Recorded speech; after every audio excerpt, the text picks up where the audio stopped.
You take it down a notch there, Sabaiku. And we're live. And welcome to episode 60 of the Brood Sages, Stormbound players with a head for the game. I am Freeloader, and with me, as always, are Sabaiku and Thomas. Sabaiku, how's it going tonight? Fantastic. And Thomas, how are you doing? All right. Not even pretty all right. You're handsomely all right, Thomas. We are the Brood Sages, easily the second best Stormbound related podcast in production. And as a reminder, you can always follow us at Brood Sages on Twitter. Or for all of you who can't remember where you put your keys, our email address is thebroodsages@gmail.com. We'll get right to it, folks, because this is what you're here for, let's be honest. Patch notes. August patch notes are out, boys and girls. And we have, of course, some balance changes. Sabaiku, get us started with Eloth. Eloth is gonna be nuts. Down from 5 mana to 4 mana. But the strength is down. It used to max out at 10 strength, and now it tops out at 7 strength at level 5. So 3, 4, 5, 6, 7 as you level it up. And the ability is down also, dealing 2, 3, 4, 5, 6 damage. So for 4 mana, you get 7 strength that deals 6 damage. That's, basically like Toad that survives a trade, or Edric that spawns 1 token. So it's about on par with the other legendaries that are 4 mana. But he still moves across the board. He still pushes something back. You can open with this on your 4 mana turn to counter whatever your opponent plays. And if you're going first, you play something on 3 mana, your opponent plays 2 cards. Like, you can just play this, and it's going to easily remove any 2 mana card in the game, unless your opponent happens to play Ice Flakes, which doesn't happen too much. It's going to just destroy your opponent if they open on 3 mana and they don't have anything except sparkly kitties to play. You're going to throw this down. It's going to move across the board, give you front, remove their unit. Any Ironclad deck is going to have a lot of thinking to do about whether or not they include Eloth or Windmakers or Scrap. There's a lot of good 4 mana Ironclad cards. Thomas, I kind of feel like this is the way it is, though, with a lot of things. Like 4 mana seems to be really crowded in a lot of the factions now, like, Ironclad and Shadowfen and even Winterpack. For sure. Ironclad was especially crowded with Scrap Planners and Windmakers being 2 very good cards, and it's going to be tough, in my opinion, whether you want Eloth or Scrapped Planners. This is essentially early game, just a 2 or 3 movement Scrapped Planners, but then late game can't do any sideways defensive work. So I'd put them really on par with each other. I'm really excited for this change. It's huge with the discount. The thing that's crazy is that I see this as a massive buff to the card. I'm sure you guys do as well. Oh, But yeah. what's so weird is that it's only 1 mana less and a whopping 4 strength nerf at level 5. And Yeah. that seems unheard of. Like most other cards, adding 1 extra mana but then giving something 4 extra strength, we'd be all over like, oh my gosh, that's a huge buff. Or at least I would on its face seem like it's a buff, but it's actually the other way around. Yeah, the mana. So there's 2 thoughts came to mind when I heard about this. The first is, wow, there's a lot of really good 4 mana Ironclad cards now, and okay, that's like everything else. And the second was, man, the 5 mana spot is really it's got slim pickings now, does it not? Like, what are we playing for 5 mana? Sabeki, what are you playing for 5 mana right now? Ubis, Loris. Mm-hmm. Occasionally Void Surgers, like really very, Really? very deck dependent, but Okay. occasionally Void Surgers. I always want to play Harvester, but I never do. Right. Yeah. Ubis Loris. Okay, Thomas, what are you playing? Zuri and Dark Harvest.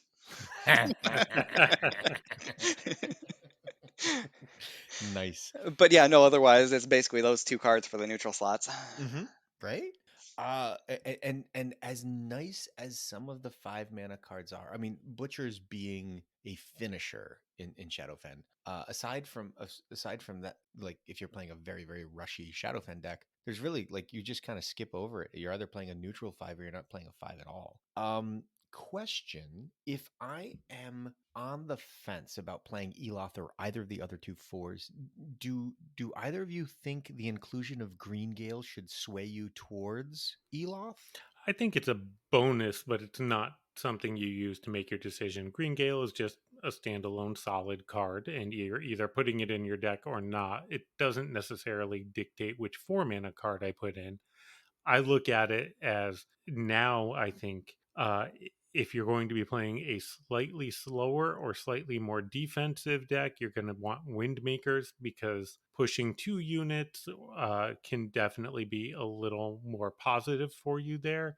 And if Okay. you're playing something a little more on the aggressive side, you're going to want Eloth, because it moves across the board in a way that nothing else can, which helps you set up lethal a lot of the time, and because Eloth has just a bigger, chunkier body, which is important. If you look at Windmakers, it probably gets on par with about 12 to 13 strength for playing it. Eloth is a lot more likely. Like, you don't have to rely on the positioning of your opponent's units. You don't have to try to set up positioning. It's just single target, take it out, or push it back, or both. And yeah, that's it. Okay, Thomas, what do you think? Is Ironclad starting to get a little sort of packagey, like you play Linked with Scrapped and you play Green Gale with Eloth, or the threes and fours not tied together? I think there's some tie together with them, but I think in general, this is just my hypothesis, and I could totally be wrong as the month goes on. But the aggressive decks would want Eloth, the mid-rangey decks would want Scrap Planners, and the control type decks would want Windmakers. Okay. Again, that's totally just throwing it out there. The one thing I don't like about Eloth that I really like about Windmakers, when you're playing Unhealthy Hysteria, those Mm. Irin opponents just hate you when you're playing Windmakers and Unhealthy, and it feels so good because it's the Yes, perfect it 8 into their does. base. All right. Well, moving on from Eloth, which I Well, think I is guess going. Oh, go ahead. before we move on, we never talked Let's not about do it that. for draft at all. We have not talked about it for draft. That Oh is a my good point. gosh. Yeah. Yeah, Well, what's Uh, wrong with it? draft is harder to upgrade, hmm but it's still just kind of generally useful. I like this a lot for draft. I don't remember what tier we had it originally. I should have actually pulled up the draft guide, but I think this is going to be really good in draft with that massive mana discount. We don't really like Toad that much in draft because that 3 strength body just isn't significant enough that you get the extra couple points of strength after Toad survives the trade. But Eloth is going to be getting that damage every single Hmm. time, basically, Yep. and you're going to be a lot more likely to move down the board with it. So I'm liking this a lot for draft. Yeah, I got to tell hmm. you, we have Eloth at tier 1 already and Toad at tier 2 in our draft guide. Um, I think tier 1 is probably still about right for Eloth. I draft Eloth a lot, actually, way more than I thought that I would in the first couple of months of draft. But it's very, very useful in those early games where value matters more and where he can almost always find an opponent with low strength, find an opponent's unit with low strength. Uh, he does tend to fall off as the Mm. games go on, just because he's hard to upgrade because he's a legendary, and the opponent's units start to get stronger and stronger. In the same way that Toad falls off, but it's to your point, Thomas. Toad's a weak body, and Toad falls off much, much more quickly. Eloth at least remains relevant for the first few games before he starts to go downhill, and I think that's probably still the case. I don't think that this nerf really changes how quickly he falls off. Even though he's got less strength, he's still useful. Yeah, exactly. And I'd say that he even continues to still be viable in those late games as your opponent gets some really strong units to just help keep them at bay a little bit longer with that push ability. Kind of the same way that you like Temple of Space. Well, yeah, I do like Temple of Space. That is correct. but also think about it in terms of so even at, let's say, level 1, let's say you never get to level it up, right? Eloth is a 3 strength that deals 2. How often in draft mode do you see your opponent open with either a single card that is non-moving and on their baseline, just a cheap card that they haven't upgraded yet because it's just something like, you pick something cheap, but you recognize that it's not going to have tons of value late, so you don't upgrade it. I'm thinking something Yeah, like Lawless Herd, or even erratic. like Mia, because you pick Mia. Sure, right? You pick Mia, erratic neglects, anything. There's a good chance, even in a mid to late round, that Eloth can fly down the board going second, kill what your opponent played on turn one, and sit on their baseline because movement is a premium in draft. So the odds that your opponent plays a card with movement on turn one is nowhere near as good as it is on ladder. And I'm just thinking, maybe well, I mean, okay, so here's what we have for tier 0 cards.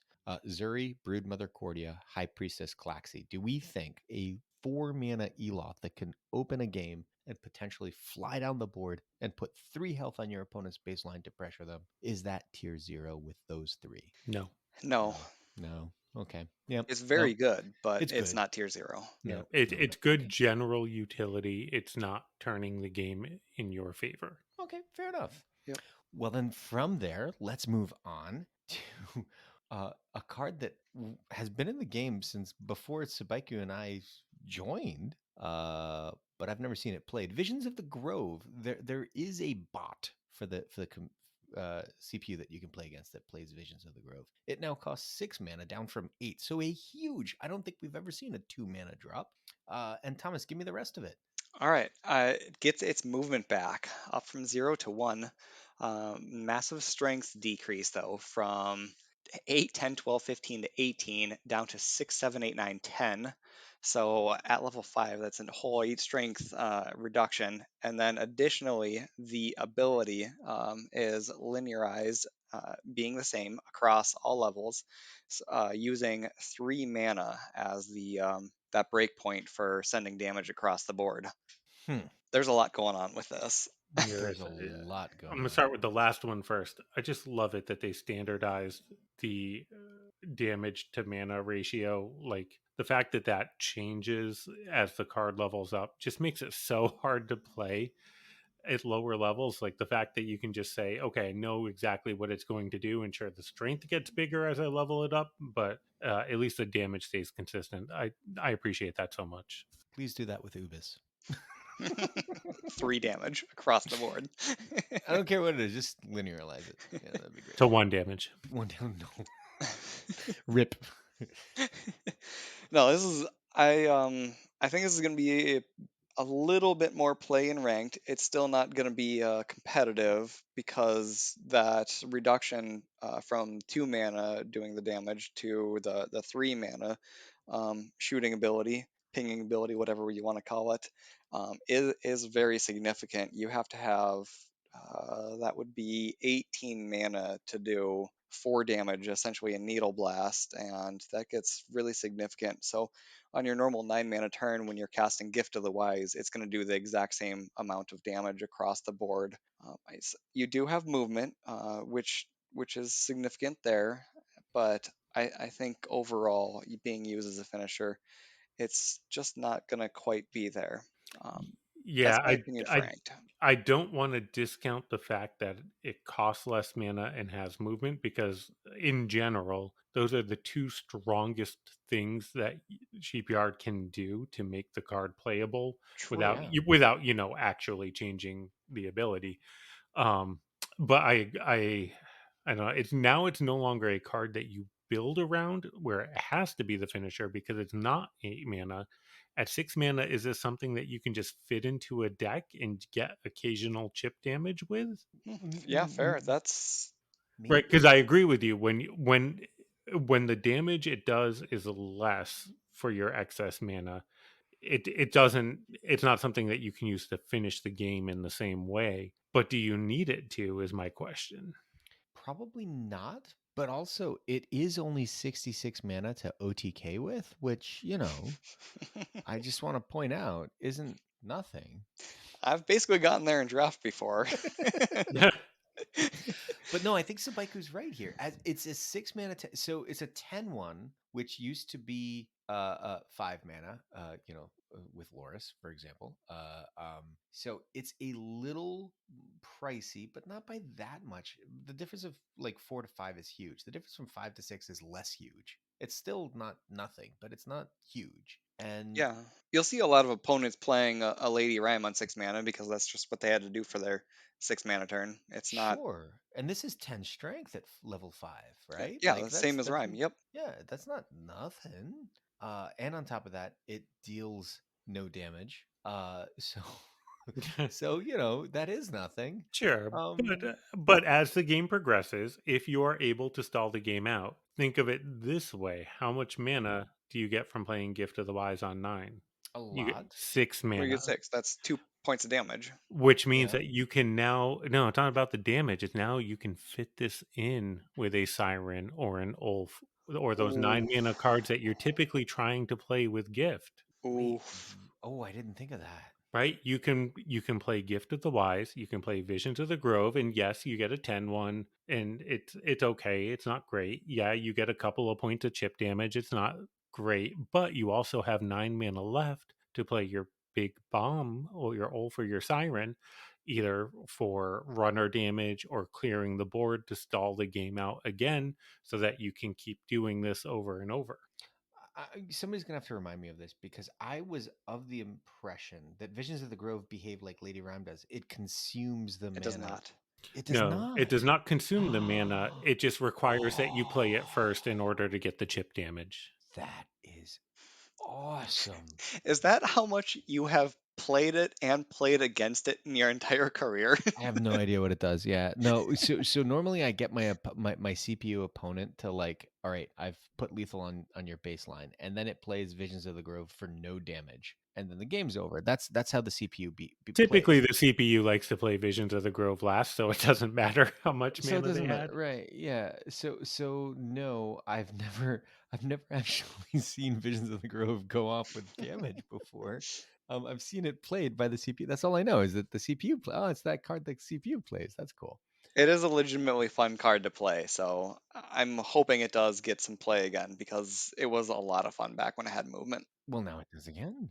It doesn't do as much chip damage as it used to, but I think for 6 mana, it's something that you can just kind of fit into a winter deck that's already trying to make the game go long, and it'll still That's every work. winter deck. Well, aside from Winter Rush, like every winter deck wants the game to go long.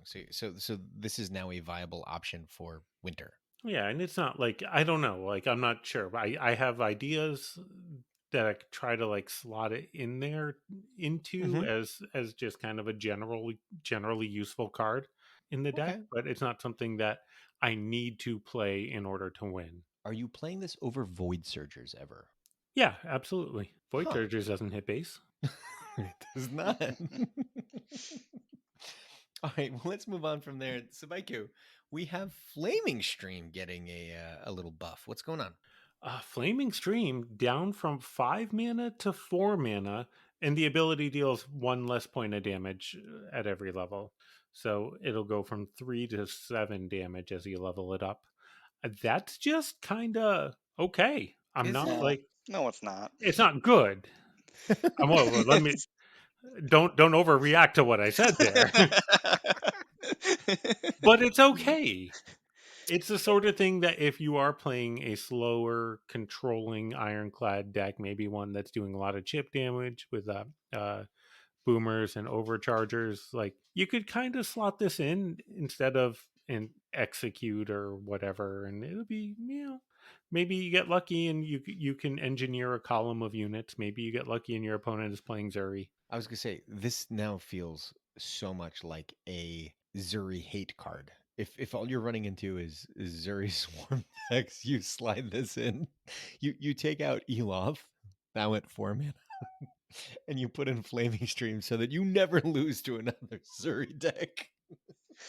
The thing is that you're still gonna lose to them because I all you're doing know. is reacting to them with a 1 mana discount. That's not significant enough to be able to counter Zuri decks. Mm. I know. And that's the reason why I'm still very unimpressed with this.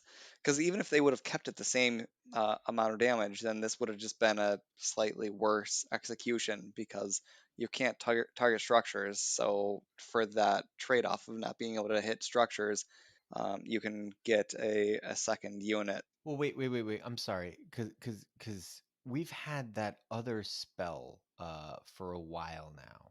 That Demotivating strike. Hmm. demotivating strike. And I was under the impression that I had that like had proved once and for all that the only reason why execution was played was to counter towers. There is no other. Nobody plays it just for unit value. The whole reason for playing execution was that, and that's why no one's playing demotivation strike, is because it doesn't do towers, and towers is the only reason for execution. Hmm. So in that case, then like flaming stream just whiffs, and it Yep. still whiffs. Yep. And like if it would have been 3 mana, I would have actually started wanting to have a legitimate discussion around this card. Well, yeah, because at 3 mana, it's kind of like a Hunter's Vengeance with, like, instead of multi-unit, it's positional, Yeah. and Exactly. that's Yep. interesting. It is. Yeah. Yep. But at four Yeah. mana, 4 mana is way too expensive. I got Eloth at 4 mana, man. I'm not playing Exactly. this. Yeah. Fair You take enough. out Yep. 1 unit, or you could have 1 unit and 7 strength. And Right. So realistically, how many times does your opponent play more than one unit in the same column? Zuri. Not too often, other than Zuri, right? Right, yep. Zuri. So if they play one unit in a column, you have Eloth. If they play two units in a column, you have Windmakers, Hmm. which means that you really only want Flaming Stream if they're trying to build 3 units in a column, and that's Yeah. yeah, Oh, if they have not 3 units in a often. column, they have avian stalkers, and you probably already won. I think you mean Lost. How can you counter that? I don't know, actually. I've got to tell you, Avian Stalkers, the two times I've seen it played against me on ladder, both times shocked the hell out of me, and I lost the game. I'm like, oh, I played into that. I've had Oh, good dear. drafts with it, actually. Yeah, I know. It's one of those cards where you're like, I'll kill it next turn, and then you realize, oh wait, I just gave you more value when I passed on that last turn. Okay. Well, I'll kill it now because I have to. Oh dear, this is a problem. Yeah, Thomas, you're dirty. Tell talk to you're one of those dirty swarm players. Talk to me about soap cleanse, because I think you could use a good soap cleanse, This one's actually kind of cool. Okay, so now right? it instead of restoring strength, it just straight up gives strength to any of your poisoned units. The reduction is 2 across the board, but if you on your first turn, on your 4 mana turn, you play Heliotroopers and Soap Cleanse, you now have a 13 strength vitalized Soap Cleanse. Which seems really good, Sabaiku. I like 4 mana for a 12/1 that's vitalized. Yeah, Yeah, it's 12 1. it's probably about 13 strength by the time it gets to the point where your opponent can clear it. Just like we talked about with Eloth for 4 mana, 13 strength is a premium, right? That's the new Eloth. That's Toad with one hit. That's Edric with one spawn. Like that's what you're looking for out of a powerful 4 mana turn. Now you do need to use 2 cards to do it, Mm-hmm. which is a little less likely that you'll have that on your opener, but you'll still be able to make this work. But it's probably still not worth it. So look, we have often said that Summon Militia is just a misworded card, that the actual card text should be at the start of your next turn, draw a card. Oh, hey, by the way, also here's a unit on the board randomly. Who cares?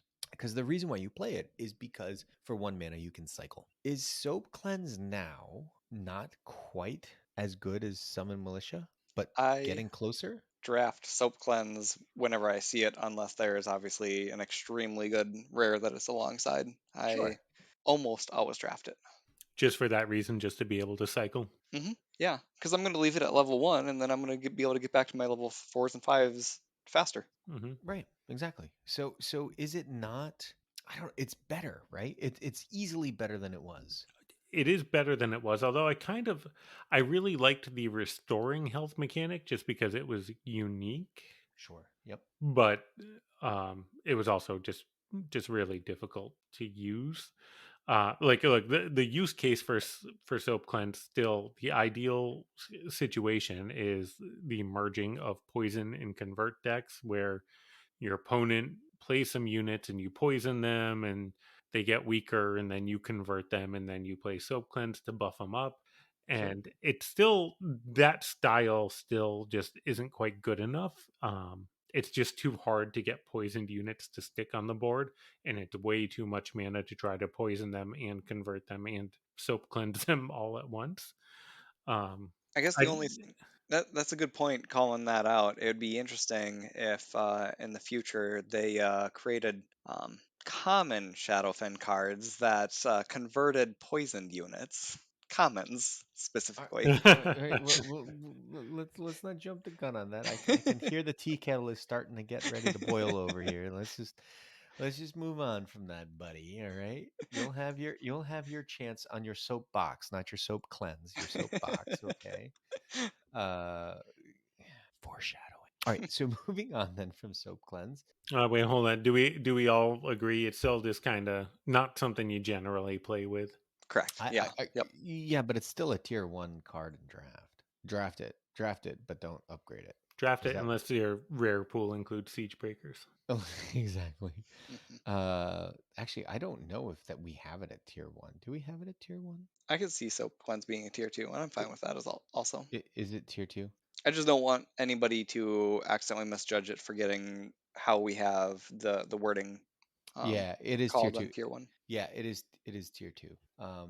But I think you could make the argument that it is a tier one card because it gets you to your good cards faster. Well, we'd have to also double check on the Shadowfen rares because there's also clerics with Bad cords. ones. Clerics with Cords is tier one, and I would make the argument that that's possibly tier zero. If I, yeah, I can agree with that. but Siege It Breakers needs. is Well, we're getting off on a tangent here, yeah, but yeah, I know. the clerics need to be upgraded to be good. Yes. At low strength, Yes. they're terrible. So that's why they should not be tier one, is because if you're gonna take it, you are taking it with the knowledge that you have to upgrade it to make it Yeah, good. that's why they're tier one, not zero. Yes, whereas Siege Breakers are just always good and only get better when you upgrade them. Yep. I'm so confused, but okay, we'll do Okay. that for another day. Uh, okay. Spiko. Snake Eyes. When you roll Snake Eyes, now it costs 4 mana instead of 5, and the strength is down by 2 or 3 across the board. It used to go from 6 to 12. Now it'll be 4, 5, 6, 7, 9 strength. So about on par with Rogue Sheep Okay. for strength and no movement and manipulates your hand in a weird way. I gotta say, like, I like the change because I like Snake Eyes, and in general, it's kind of really hard to use it, especially at 5 mana. Like, the whole point is that you want to dump your hand and draw fresh stuff, and then hopefully you get stuff you can play along with it. So at 4 mana, it just costs a little less, and you're more likely to be able to play some other stuff, whatever you're trying to draw into. At 4 mana, you can open the game with Murs on 3 and then immediately play Snake Eyes the turn after and just try to come around to that token real quick. That's going to be a lot of fun if you can build a deck around that and maybe get a little lucky in your draws. Um, and in the Pirates with the 2 speed brawl, this is actually the first thing that I thought of. Was like, oh, thank goodness, now Snake Eyes isn't going to be charging into my base for 12. It's only going to be charging in for 9. That's so much better. Yeah. Okay. I don't know, Thomas. What do you think? I think this is pretty nutty at 4 mana. Would Really? you play a freebooters for 1 more mana and 4 more strength? Yes, but this isn't that. Like, Right. It's not, but you get net 1 extra card from this, just like you get 1 net extra card from freebooters. the difference there, though, is that Freebooters allows you to do more with your turn. You don't really get more with Snake Eyes Yeah, you do. because it refills your hand. Yeah, you Yeah. Okay. I see get what you're saying. I see what you're But saying. it doesn't if you've played something, right? Like so you can't gift into Snake Eyes. Right. correct. So that's a problem because Snake Eyes then becomes only a super late game kind of thing. No, because earlier in the game, as we know now, that you don't even have to cycle Gift of the Wise until about 5 mana turn, with to be able to get it back on your 9 mana turn, and in the future, You could cycle it as late as 6 or 7 mana and still come back to gift by 9 mana. So that's really all you have to do is just hit it at those turns to be able to still do a normal good gift of the wise turn, and then Snake Eyes is going to be out like on the other half of the deck. Okay. Yeah, but if you're trying to hold on to specific defensive cards, right? Right. You want to open the game with Snake Eyes because it's 4 mana, it's in your hand. You want to establish some board presence. It's going to dump your Hunter's Vengeance that you were hoping to play next turn. Like it's a little rough in that situation where you're trying to hold on to some cards, but also you want to cycle. Yeah. I don't know. The problem that I've had with Snake Eyes has been that I can't find the right deck for it. Well, the obvious issue with it is because it costs 5 mana without movement. And so you just always end up losing because you lose too much board presence. Your opponent just essentially wins next turn because you had zero defensive capabilities every turn that you play it. I mean, I guess, but I play Ubis, which is 0 movement for 5 mana, and I win a lot of the games I play Ubis. Well, Ubis bails you out though. Yeah, he does. Exactly. He's needle blasting everything constantly. Snake So Eyes doesn't good. go. Snake Eyes doesn't go to base. That It does too. not.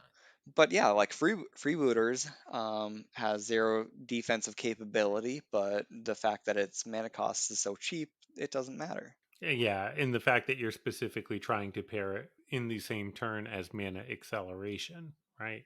Well, that's the thing is that freebooters can be paired with gift. That's why I think freebooters is as good as it is. Like you don't see it being played in a lot of decks that don't include gift because that mana acceleration is kind of necessary. I'm spending 3 mana to draw cards, but I better have a card missing already because otherwise I don't draw two. So I need a card missing already before I even play freebooters.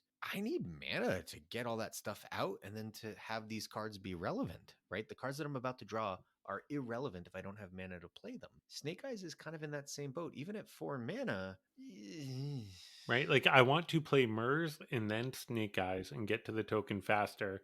And then I kind of rarely want to see Snake Eyes again because if I've played Murs multiple times, I have multiple tokens. Like I'm going to end up in a situation where I want to play a token out of my hand and then play Snake Eyes and it doesn't draw me anything. But I don't want to play Snake Eyes first because then I dump the token.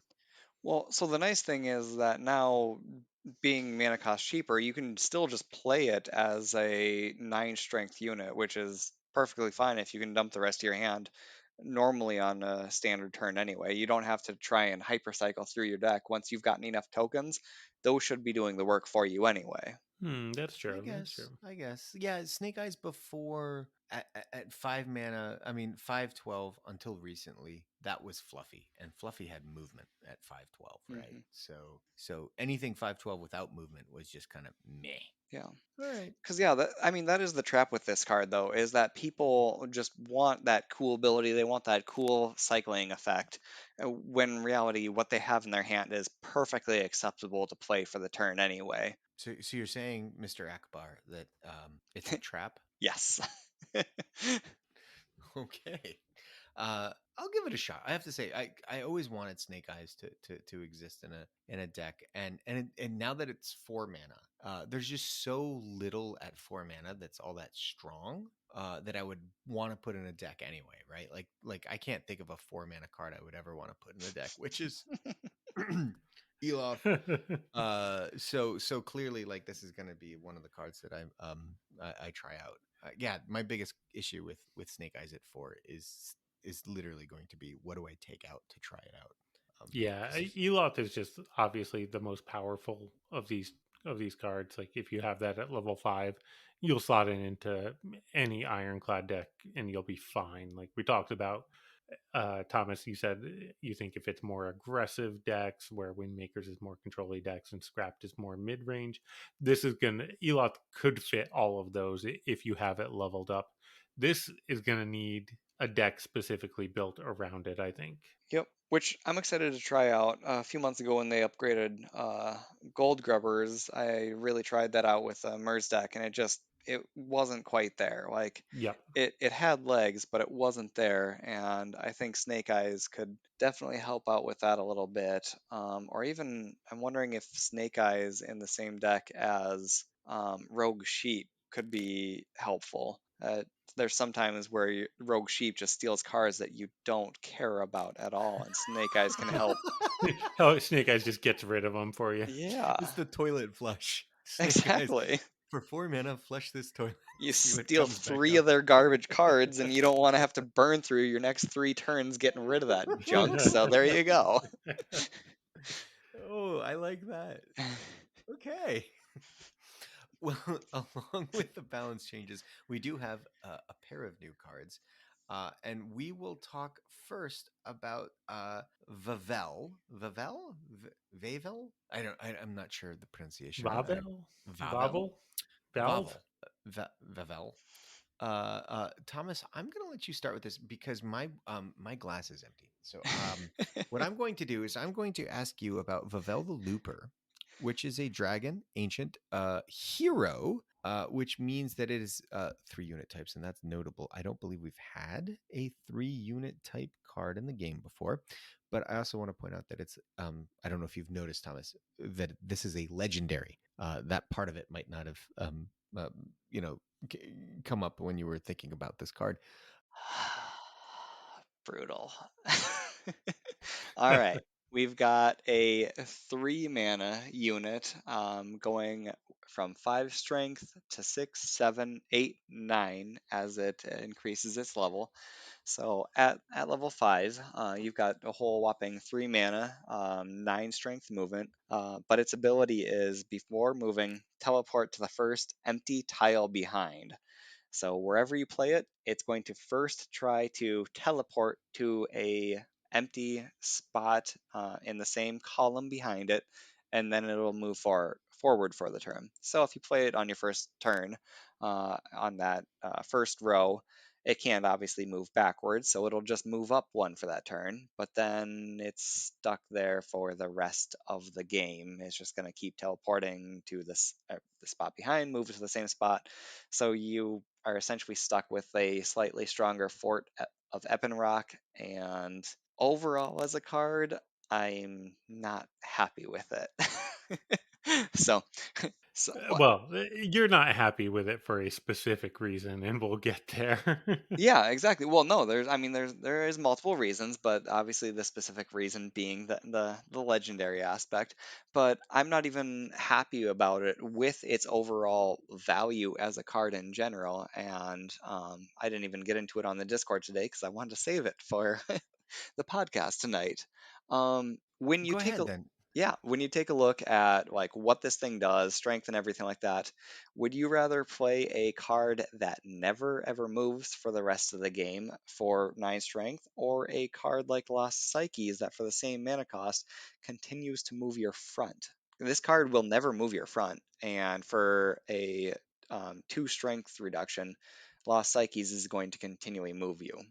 Now, let me ask you, what do we say about most new cards that have been released in the last few months? They work better with Toad Spam. Mm.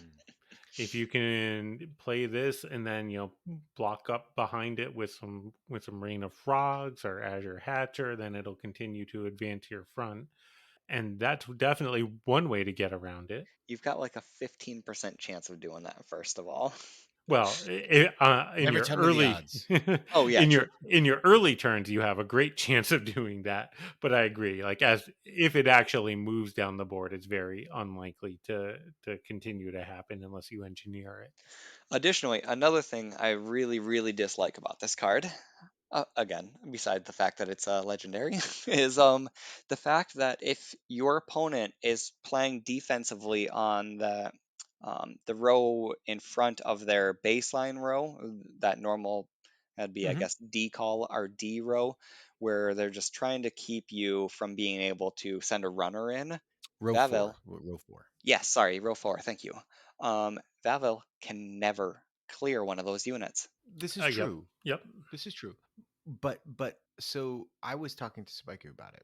And one of the things that I pointed out was that a lot of the dragons require a dragon to already exist on the board to create value, right? So I'm thinking like Sunbeam. I'm thinking Ludic, oh god, Ludic. I'm thinking the 4 mana one from Swarm. Why am I drawing a 3 I'd mana never one, seen it. dreadful keepers. Keepers, yes, dreadful. These cards need another dragon. Even spare Dragonling is a useless, overpriced, one health unit with movement, unless you have another dragon on board. And the one thing that Vavel rhymes with navel. I don't think I like Vavel. I'm gonna go with Vavel. The one thing that Vavel the Looper does that I really like is for 3 mana, opening with it, gosh, it's really hard to get rid of it, which means it's very likely that you're going to be able to extrapolate the appropriate amount of value from your 4, 5, or maybe even 6 mana dragon. Yep, but here's the thing. Because it will never ever move your front line, and it has the weakness that units have, obviously being hurt by Witches of the Wild, Crimson Century, just all those cards that do way more things to units than to structures. Conflicted Imagine Drakes. Oh, wait, no, never mind. imagine if all these cards that you just mentioned, spare Dragonlings, so on and so forth, imagine if they perfectly paired with specifically only Fort of Ebonrock. Would you start playing Fort of Ebonrock in your deck? If it was 9 strength, yeah. If Fort had one extra strength, you would start adding it to your deck. Yeah, It'd be 3 mana, 9 strength? it'd be a chonker. Sure.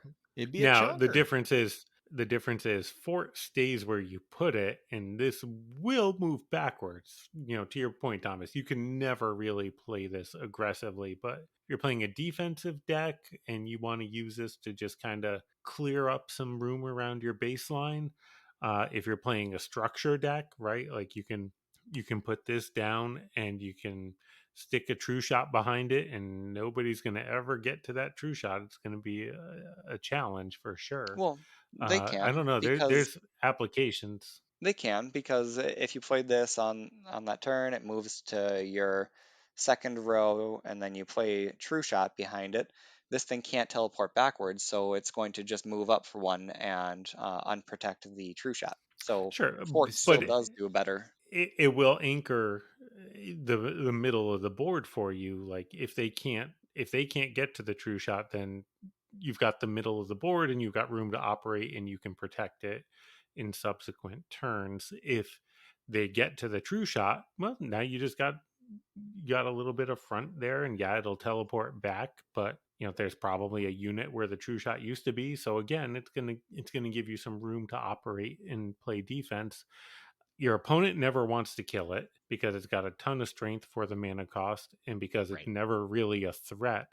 I think that you could slot it into a structure kind of deck. I think you could slot it into some defensive decks. I think you could slot it into like a chunk beam style dragon deck that just wants a big dragon on board. I don't know. I gotta say, I understand where you're coming from. It's very difficult to use, and it's going to be really weird. But it's really hard to discount just the absolute beast for the mana cost. I also want to point out that it still moves after it teleports. So It always uh goes back to the same spot. Yeah. it usually goes back to the same spot. And So and if your opponent puts a unit behind it to force it to jump back, then it's going to clear that unit in all likelihood, right? Because it's this 9 health, like it's a big old dragon. Just in my experience, like Heliotroopers as an example of an overstated unit. It's got more strength than it should for its mana cost. It's got movement. It's really good. I want to call out a card. The reason, or one of the many reasons why I'm really heavily discounting this card, and it was because I got burned extremely bad thinking that Ice Flakes was going to be an amazing card because it Oh was yeah, unbelievably overstated, I know. and I because did it too. never ever moved your front, it did No, nothing. that's not why it got bad. The season that it came out was also this, like the season or the season right after the Giovanna and Icicle Burst change happened. E- And so Even I'm since playing it. then, Well, I've played it since then, and it's actually quite good.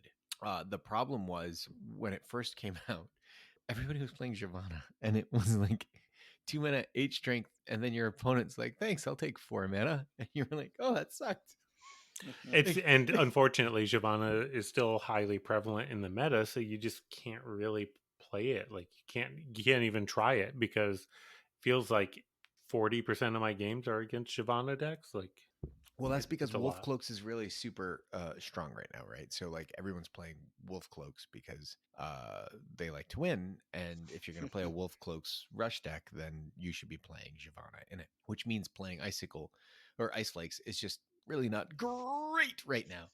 Um, but I have played it some into a lot of Swarm, and I got to tell you, Swarm hates it. Holy smokes! You play into Swarm like so. If you are playing a Winter Rush deck and you are running into a lot of Swarm, you can play Trekking Alderman, and that will help out a ton. But if you really want to go gangbusters against him, drop in some Ice Flakes instead of Trekking Alderman in that spot. They can never remove it. It's just this constant annoying. Like it takes them multiple turns to clear it, and when they finally do, you're back around to it because your deck is so fast at cycling. you, I've had two of them on my second row, and my opponent just rage quit. Like it's that annoying sometimes. So it's a good card. It is a very good card, but only if your opponent isn't playing Giovanna. And when your opponent's playing Giovanna, it's a dead card. It's literally worse, I think, than playing Rain into an opponent who has butchers. Um, Overall, it's still just not there though, because the amount of decks that have value cards that will be able to take advantage of that unit that is just perma stuck there.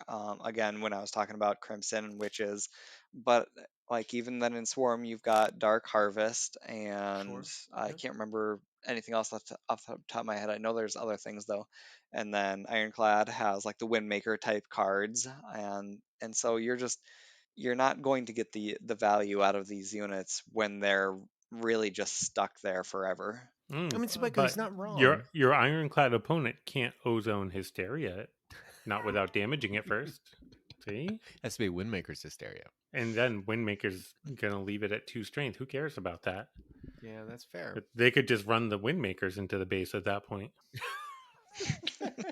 Save themselves a card. I But like no, this card. so I like the card. I have to disagree with you, Thomas. I the unpredictable movement is going to be a real challenge, and that's the thing that makes me hedge it. Right? Anything else where I see 3 mana 9 strength, I'm going to immediately give it a thumbs up. This is weird because it's a 3 mana 9 strength that cannot be played aggressively unless I guess you like so thoroughly dominate the board that that you can just make a whole column behind it. Um, At which point, maybe a Zuri deck, right? Like then maybe it's you play Doppelbox behind it, and then you go Zuri over the top of all of it. But I feel like you could kind of put anything in a Zuri deck if you're that far ahead, and it's going to win. Well, mhm. wait. I'm sorry. Walk me through the number of cards that are 3 mana, 9 strength, 0 movement. I just did. None. Okay, exactly. This The is a strong. Ignore the movement. Throw the movement out. Don't care. There are two But cards in the game You that can't ignore have the movement. there's two cards in the game that have even more strength and have movement for 3 mana. Faithless Prophets Yep. and then Orgon Leechers. okay, Orgone Leechers is terrible. They can truly play offense though. Both of those two can Yep. truly play offense though. Yes, and I love Faith. So I love Faithless. I play it in a lot of my decks, and I think it's an underplayed card because it is exceedingly powerful if you understand how to use it. I think this is as well. Obviously this has to go in a synergy deck because its main purpose is to be a tower of dragon. That's its goal. Its purpose in the deck is to be a almost unmovable, almost unremovable. You can't get rid of this thing. You can't even execute it. It's still on the board after you execute it. So if I'm playing a Sunbeam deck and I'm looking for just the cheapest thing I can put out there that buffs my Sunbeam, oh baby, this is in there. I'll play the two on the same turn and put my Sunbeam on the baseline, right? I'll play this thing on my baseline. So it moves up into the second row to play defense. Then I'll play Sunbeam on your baseline. And baby, we got ourselves a game. Let's go. Like this is just its job is to be an unstable build for dragons. It's And not I an think it does unstable it. man. It's a whole 50% more expensive. Just Yeah, it is, but at least it can play a little bit of defense sometimes. I agree. Like the difficulty with getting it to move where you want it to is going to be a challenge. But I think once you kind of overcome that hurdle, I think it's going to be good. I don't I'm know. just Like yeah. I cannot look at 9 strength for 3 mana and think it's going to be terrible. I think It's that not there's going to trash be a tier. way to use it in the same way Right. that Orgone leechers, right? There's a way to use it. It's just you don't see No, a ton that's of not good. experimentation with it. No, That's not you good. don't see a ton of it. You don't see people experimenting with it because you don't see many people willing to put the fusion zones into an epic with a downside like that. Like Well, it's as an epic, it's expensive. It's difficult to level up. This is even more so as a legendary. So you're never going to see it unranked, and it's going to be one of those cards that in a year people have it leveled up and try it out and realize, hey, this is actually pretty solid if you can work with it. the real problem with Orgone Leechers is that it's not 3 mana. Like it is, but it isn't. You know what I mean? So It the is two when you things play are it last and put it on their baseline. correct, but then the following turn. So the big problem that like you have with it is, oh, it's one of my 3 mana cards. It's not a 3 mana card. When you're building a deck, do not think of it as a 3 mana card. It is not a 3 mana card. It's No, a it's card to be played on turn 6, 7, or 8 mana. yeah, it's Okay, a That's when wolf you play close. it. so with that though, okay, so the closest card to truly compare this against is Cabin Girls. Cabin Girl gets one more Sure. strength, but it's one more mana expensive. What? Yeah. Okay. That's the 100% them across the board. Sure. The problem is pirates don't get benefit for being on the board. In fact, playing Cabin Girls is a mistake because it makes your Lucky Charmers weaker. Pass on playing Lucky Charmers so it stays in your hand. Dragons want dragons on the board. Pirates want pirates in your hand. So every time you play a pirate, you're penalizing yourself. Every time you play a dragon, you're making your opponent have to react. My point is that if we are comparing a card to Cabin Girls and not a card to Loris or Ubis or something like that, then what are Oh, we it's never doing? going to see play. Yeah. No, Okay, okay, look, all right, oh, okay, all right. Woof. look. Arthas is going to make an amazing chonk beam deck with this, which he will bring to Heroes League uh, third place. And everyone else is going to be completely confused on how the hell he managed to do it. And there's going to be some amazing YouTube videos of it. And I'll scratch my head and I'll try to do it. And I'll win 20% of my games trying. It's a cool card. I love it. Do I think I can win with this as like the build around of a deck? No. Arthas can. I can't. Would more It'll be people play it? Sorry, Thomas, I'm going to try to tee you up here. Would more people play it if it were a rare and easier to level up? Oh yes, absolutely. But yes, they would. yeah, no doubt about that whatsoever. And it would actually be fairly rarity tiered then at that point then too, because like I said, the very first card that I compared it against was Lost Psyches. Yeah, it's more of a Faithless Prophets to me than a Lost Psyches, That too, yeah, I could be on board with that comparison also. which is also remind me. Oh, Also it's a a rare. rare. It's a rare. It's a rare. Yeah. Okay. Well, speaking of rare cards, I hear that Guardy the Lightbringer Sabaiku is fairly rare. A fairly legendary, I believe you mean. Legendary. Oh, Guardy very the rare. Lightbringer is another neutral legendary card, an ancient hero, so 2 unit types, not 3, not even though the art looks like a construct, it's just an ancient hero. It has old Snake Eyes stats. Now that Snake Eyes is down to 4 mana and the strength is reduced, this is going to fill that hole as a 5 mana, 6, 7, 8, 10, 12 strength with 0 movement. Before moving is the ability. Before moving, if there are no enemy units in front, which I assume means the whole column, but might just mean the one tile in front. Sure. If there are no enemy units in front, create a 0 cost level 1, 2, 3, 4, 5 single use non-common temple card and add it to your deck. So like Rogue Sheep creates a card that you can only use one time and then doesn't get shuffled back into your deck. Mm-hmm. This will create a temple for you that costs 0 and put it into your deck. And that temple will not be Temple of the Mind or Temple of the Heart because those are commons. Thomas, if my opponent plays this, do I want to put a unit in front of it, or do I want to let him go ahead and fill his deck with this crap? Oh my goodness. Well, it depends on your opponent. If Yeah, they're playing freebooter style decks, then you obviously do not want to give them those extra cards that they're going to just be able to keep clogging their board with. If they're playing Swarm Rush, then sure, have at it. if you're playing Siege Breakers, I think you can probably let this one go. I'm just trying to imagine, like, which of the non-common temples am I scared of my opponent getting? Temple of Space, obviously.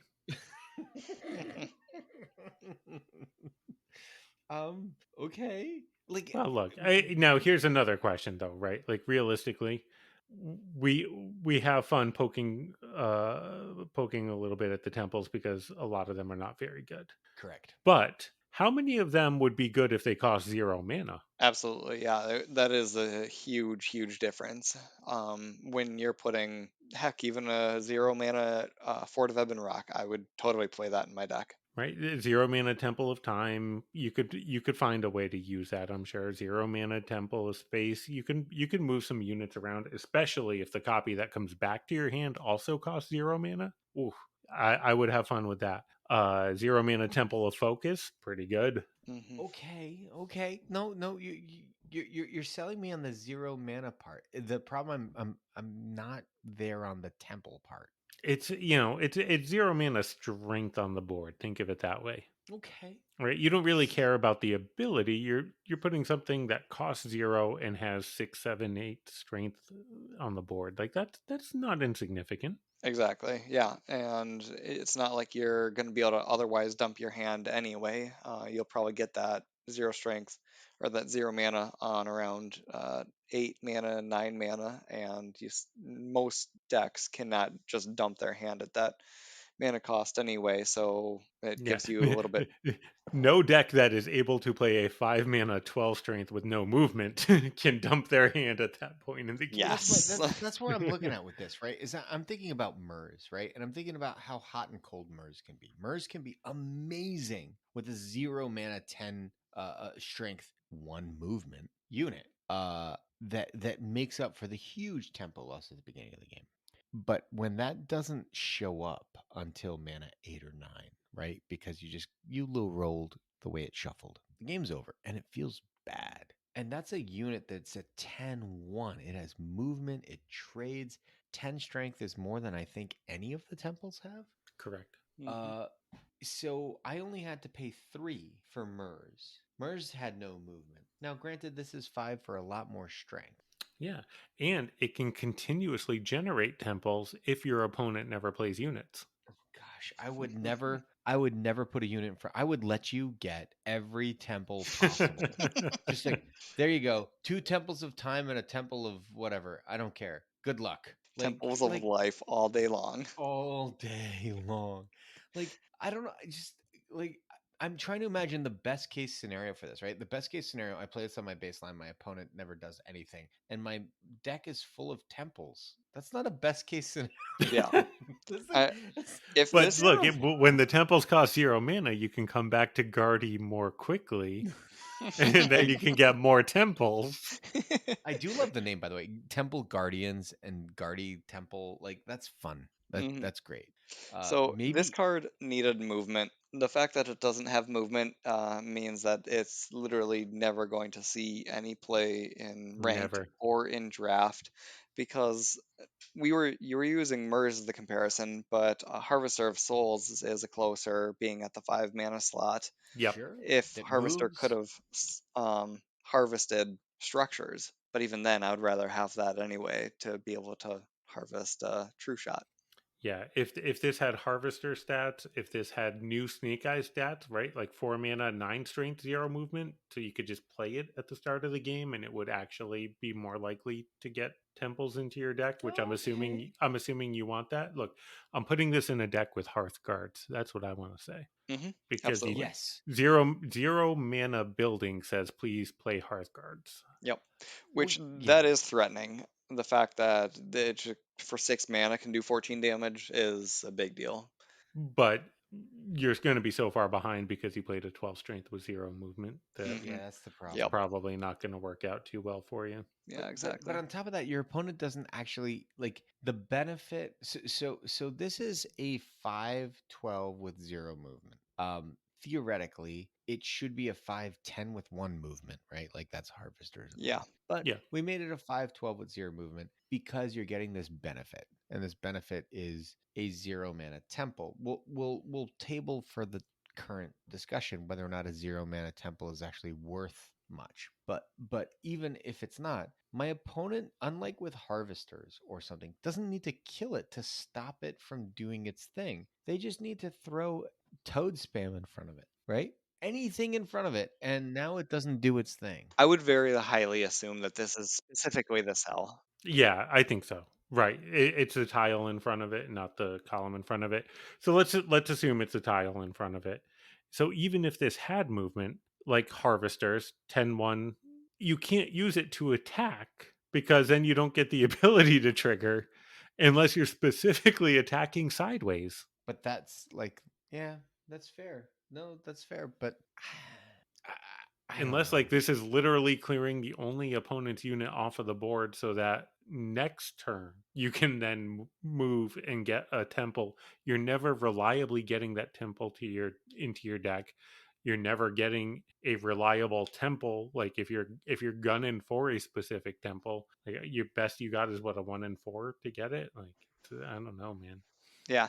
Another issue with this is I've heard the saying a lot before in games in general, is that cards that give your opponent a choice are not good cards. If every single time you play this, you are giving your opponent the choice to decide whether or not they think that mana temple would be detrimental to them. And giving them that choice is a huge deal because, as we've talked about with like siege breakers and things like that, that they get to have that decision whether or not they want you to clog up your hand or they really can't allow you to have that. All right. Yeah. Here's my question. This card does not put a 0 cost temple into your deck. It randomly spawns a temple on the board When it moves. when it moves. Okay. Is it that much more powerful that it's broken, it shouldn't exist in the game, or No, not at all. not at all, right? No, yeah, not at all, because that'd be just like rock workers almost, or Right. old rock workers. Old rock workers. Right. Right. Right. So it still doesn't have movement. All right. Your opponent can stop it by sticking something in front of it.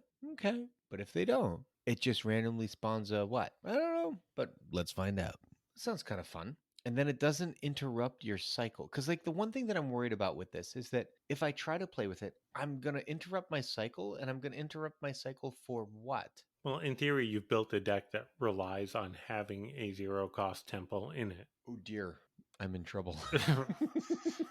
You got Hearthguards, you got Temple Guardians. Yeah. You have that Yeah. cheap ironclad card that buffs all units around structures. Yeah, Fort Tonic. Fort Tonic. Yeah, Sure. There Okay. you go. So this lets you get your you have Temple Guardian Quakefall.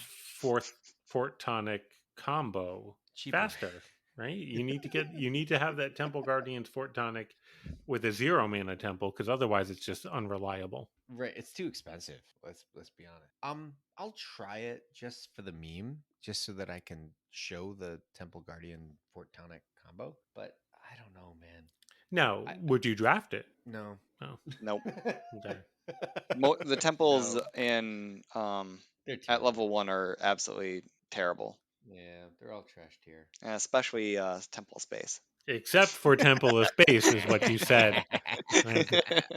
We need to go back and edit that out. All right, so looking at the cards that Sheepyard has produced, and not just all of them sort of as a whole, but projecting them over like a timeline, right? As they've started to show. I'm reminded of so when I was in middle school, I had to march in the Memorial Day parade in my middle school band.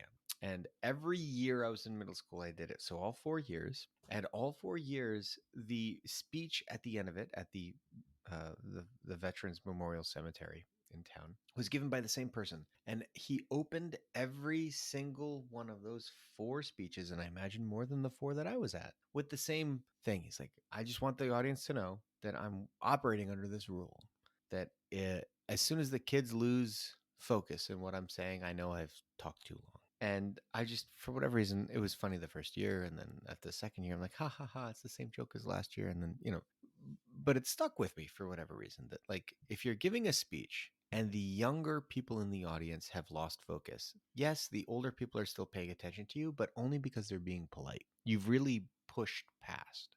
And with that idea in mind, I ask both of you, are these cards getting too verbose? Like, I compare these to some of the magic cards that would make me roll my eyes when they like had to reduce the font, right? Like like the font got like 3 points smaller so that they could fit all of these rules in. You're just like, holy smokes. Okay, how about just like tap to add 1 mana? That was good. I was there. These cards are starting to get a little technical. No? Is that a good thing or a bad thing? Are we okay with this? I personally don't think that part matters that much because we're playing a mobile game and it does all the things for you, as long as it doesn't take a year to understand what it's doing. Like if it's kind of like a wall of text, but you can process it right away, that's probably fine because there's some things that's honestly do have simple text and it's still like, how does that work? Faithless prophets being a great example of that. Yes, absolutely. Well, And that's a new card. Give them time to figure out what they want to do with it. but yeah, so that's my hot take on that part. Yeah, I gotta say, I don't mind a lot of text on the card as long as, number one, like you said, it's easy to parse and to figure out what the card is going to do, and number two, there's a purpose for all of that.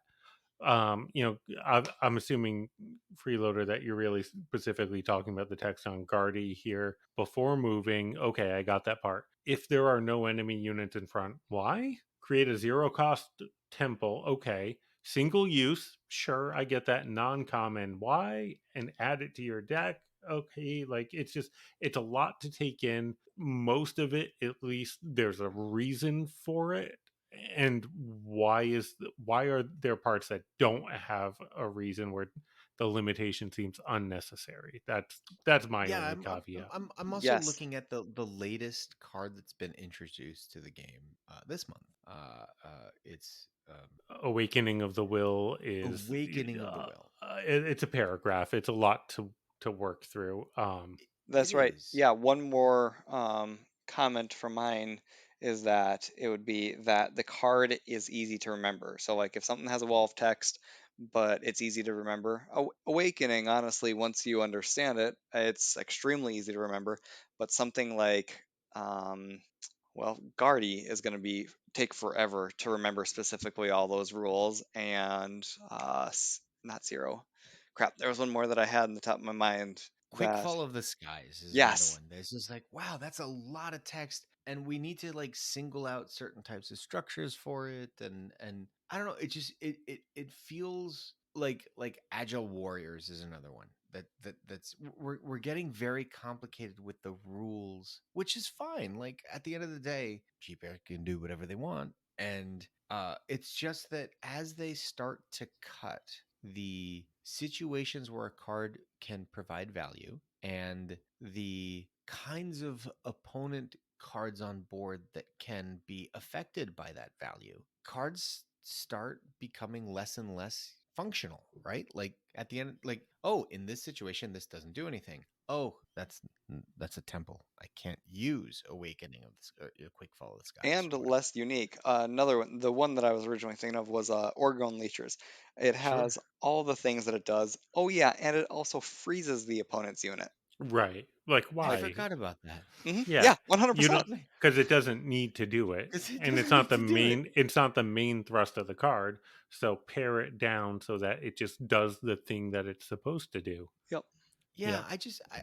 I feel like there's still a lot of, for lack of a better phrase, I apologize. There's still a lot of one sentence effects that have not been introduced in this game. that would be great to have in the game before we get to the 4 or 5 like sentence clarification kind of stuff.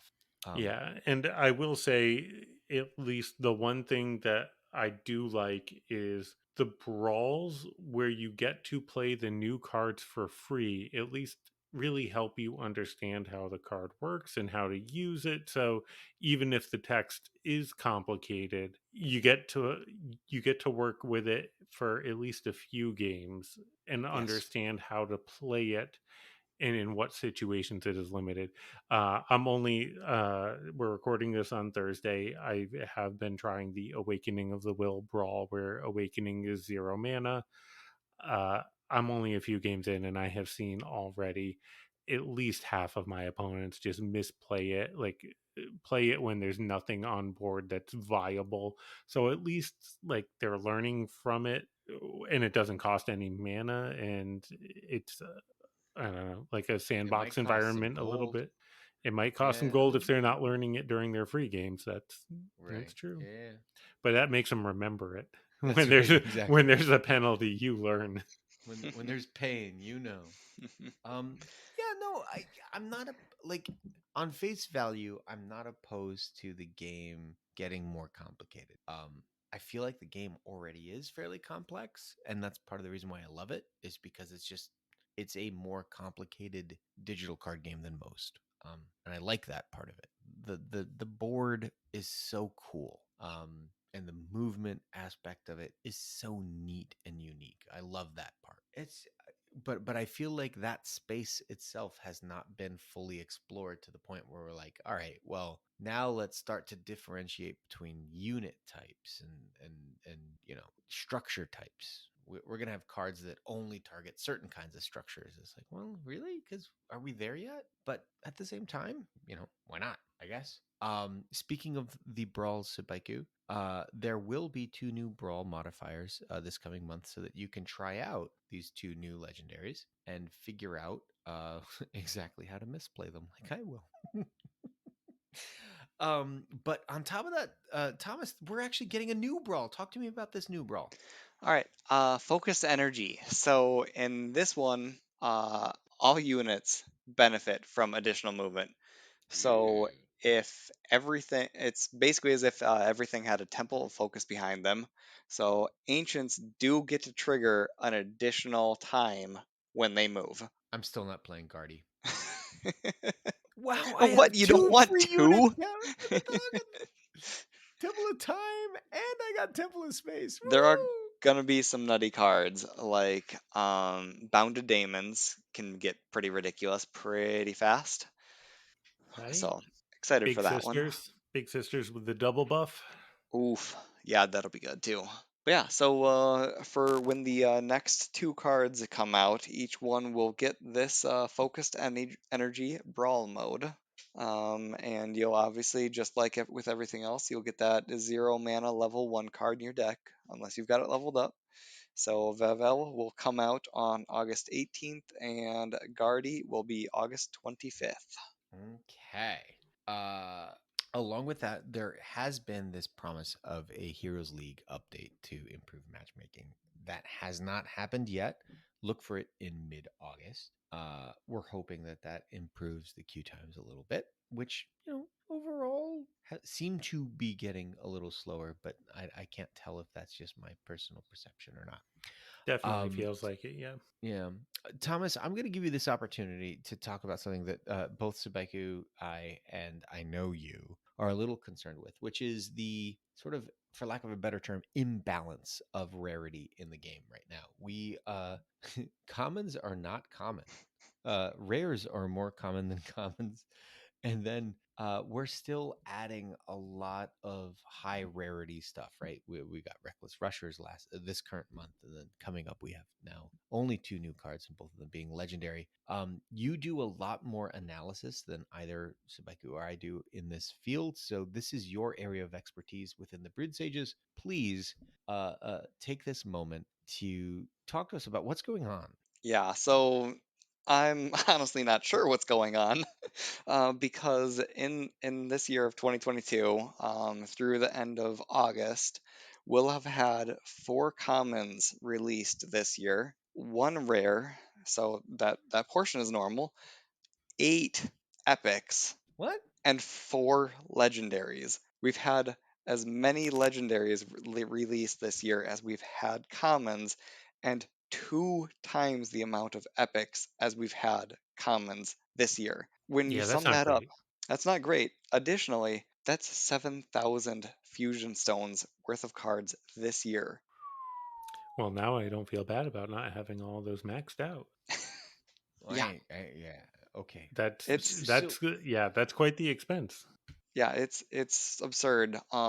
No normal person can keep up with that pace, and that's not just a one-time cost. That's a permanent addition to everybody's requirements over the course of time. And we've had almost this exact same situation happen throughout last year. It wasn't quite as bad last year as it's gone this year, and I had already brought this up with like the year in review, or maybe it was the mid-year in review.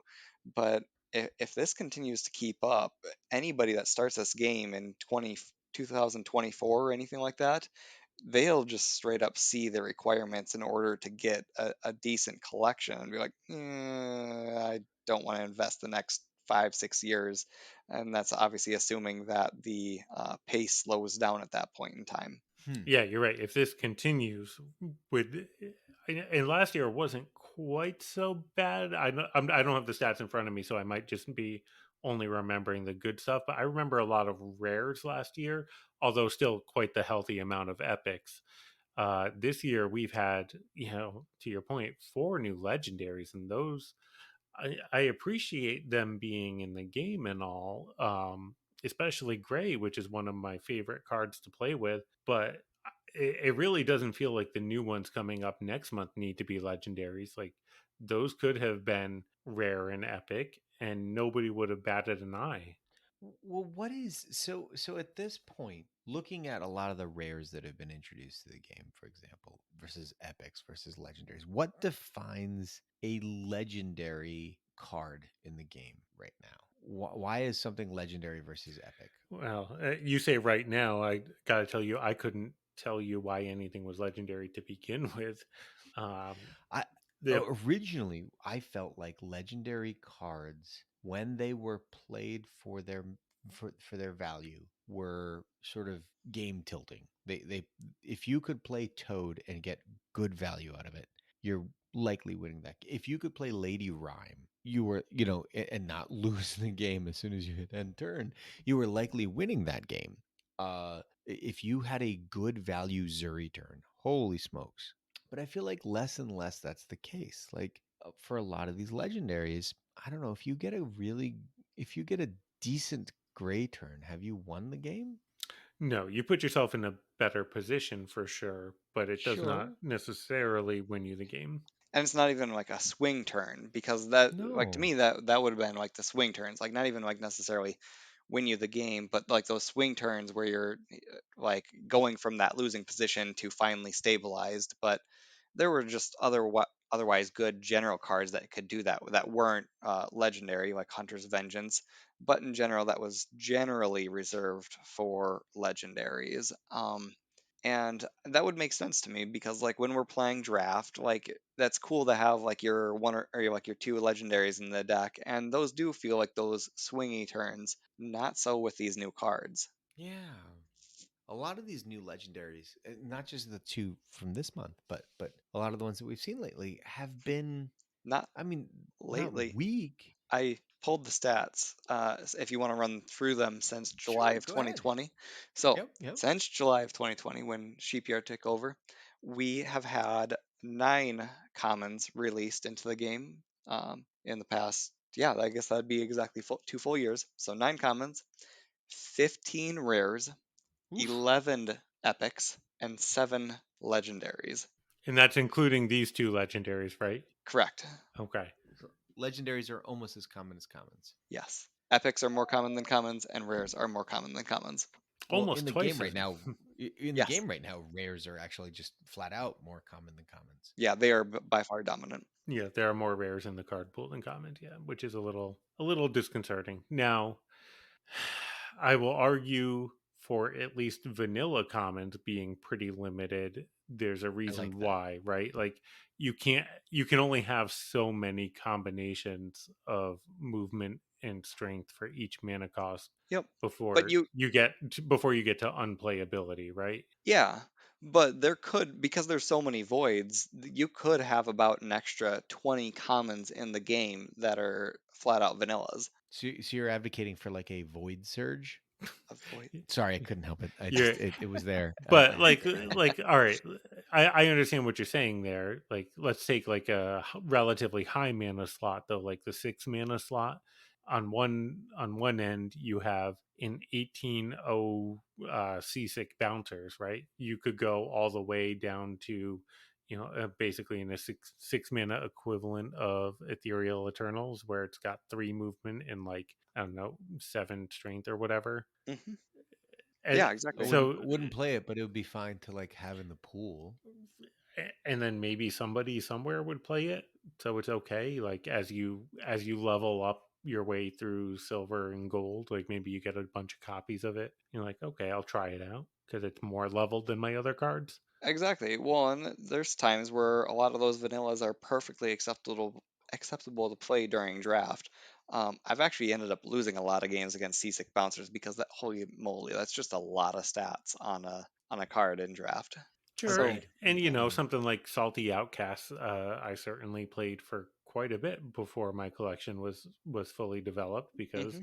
it was relatively fast for me to get it up to level 5, and it does a big chunk of damage. So if you don't have, a Tigor or a Siren at a high level, it gets the job done as a closer. But yeah, so we're talking about all these voids, and it's just completely being neglected, and we see no signs of this slowing down or stopping or changing any direction, and it's just pumping in random high rarity cards. Yeah, but well, are you excited about a bunch of vanillas with just kind of different variations of the same stats? Like you're not looking at that balance update and saying, "Oh man, now I really want to get these 10 cards." that's fair, but I'm not overly excited about a lot of the rares and epics, and maybe even some of the legendaries that they've introduced. Hmm. Like at the They end of the day, what even separates a rare from an epic? Like, why is Big Sisters of Growth an epic? Because it basically does what Pan Herald's does. at Right. common. Well, why is Reckless Rushers an epic? Because Reckless Rush is epic, that's why. He is epic. Like, and at the end of the day, okay, fine, but like, I don't know. A lot of these cards are interchange, like to my mind at least, interchangeably. A lot of the legendaries could be epics. A lot of the epics could be rares. A lot of the rares could be commons. I guess. I don't know. I appreciate the idea that you want to introduce a lot of new mechanics and a lot of new cards with abilities. And I appreciate the knee jerk reaction that, well, cards with abilities should be less common than the vanillas because they probably should. But if that's the case, then there's a lot of rares that, or there's a lot of commons that should be rares. And then the word common should probably be taken out to be something more like basic, right? Yeah, Hmm. Like I don't rare know. is the common, and then common's the basic. Hmm.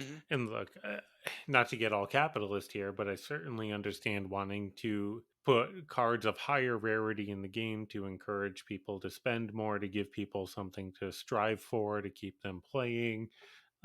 There's certainly a lot of reasons for that, and especially if the higher rarity cards have abilities that are useful or interesting, then that does make sense and it's worth it. But A I lot of the certainly don't new look at epics Guardy the don't. Lightbringer and think to yourself, yeah, The real issue, though, like yes, I did get that everyone that's working and creating content needs to be able to be paid. The issue is the long-term ramifications of something like this.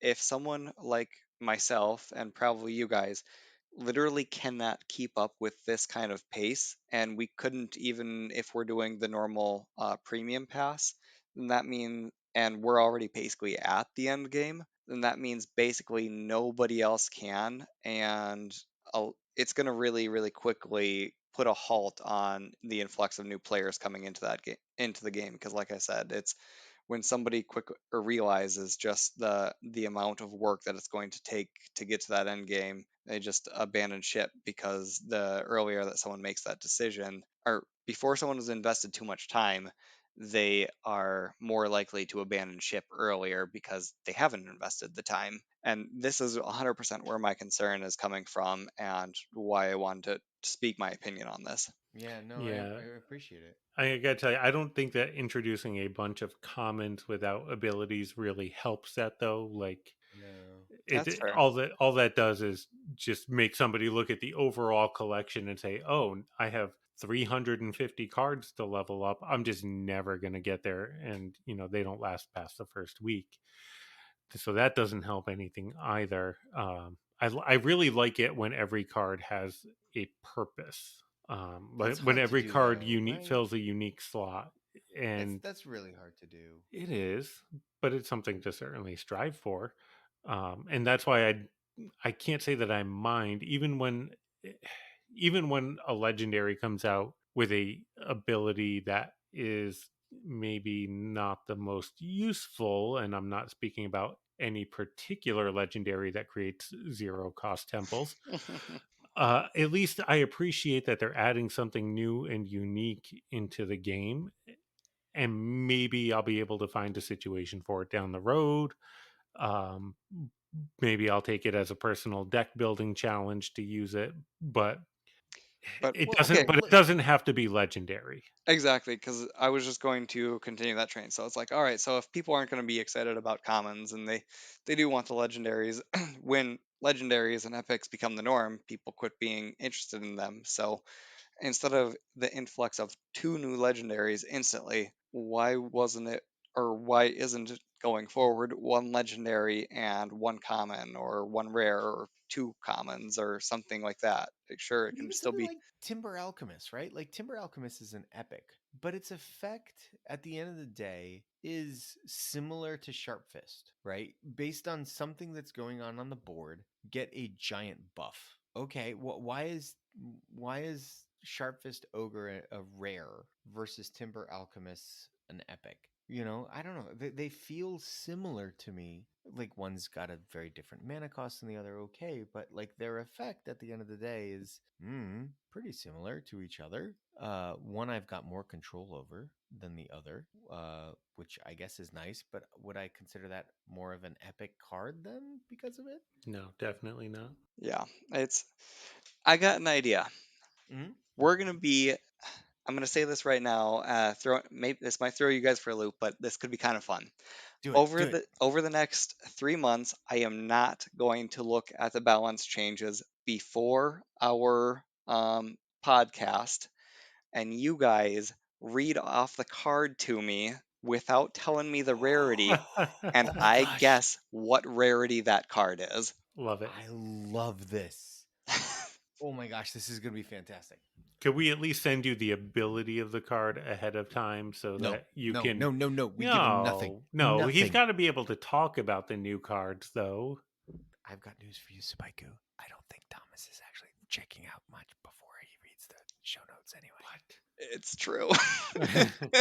I can't believe that. He's always so I don't. he's always so professional. I literally, if you hadn't called me before I mowed the lawn to give me some info, I had zero info before we opened the show notes to start this episode. I've just been that busy. Like it's been a really rough couple of months for me, and I apologize that I'm not putting my best foot forward, but I'm putting my epic foot forward, which is fairly common at this point. But nobody expects you to be professional. Well, that's good because that would be rare. Uh, Uh, oh my gosh, I could do this all 2 and 1. night. that's Right? and now we're done. Come on. Okay, we're gonna move on from that. Um, before we move, well, actually, I'll say that's gonna end the main portion of this episode, which means it's time for me to remind you. Please contact us, preferably on our channel, on the Stormbound Discord server. You can always find us on Twitter at Broodsages. Email us at thebroodsages@gmail.com. I'll be honest, leave a message in any of our posts or whatever. We just want to hear from you guys. And before we move any further, I need to give a huge shout out to Mock.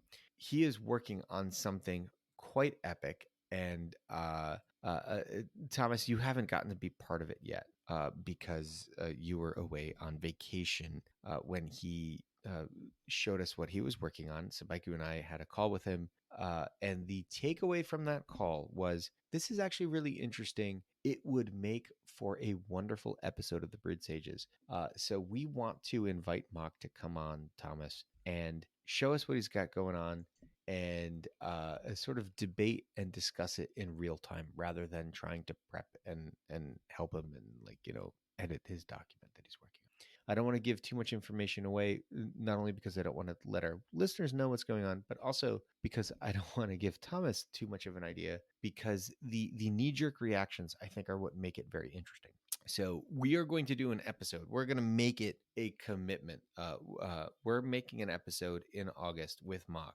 We should also make an episode sometime soon with MKM. We called him out on it, and then we didn't follow up. That's on us, I guess. So beyond that, we did get some wonderful feedback from some of our fans. Astro said it's 3:16 a.m. here, but who needs sleep when I have a new episode of the Brood Sages to listen to? And Dragonstar 5674, or is it 5674, or is it 5674? I'm not quite sure. I apologize if I've mispronounced your name, Dragonstar. But they said super fun episode, insightful as always, and the rock workers section made me laugh. Can't wait for the next one. Well, sorry you had to wait so long, but we at least came back. That's going to do it for this episode. For Sabaiku and Thomas, I am Freeloader. We are the Brood Sages, reminding you to stay hydrated.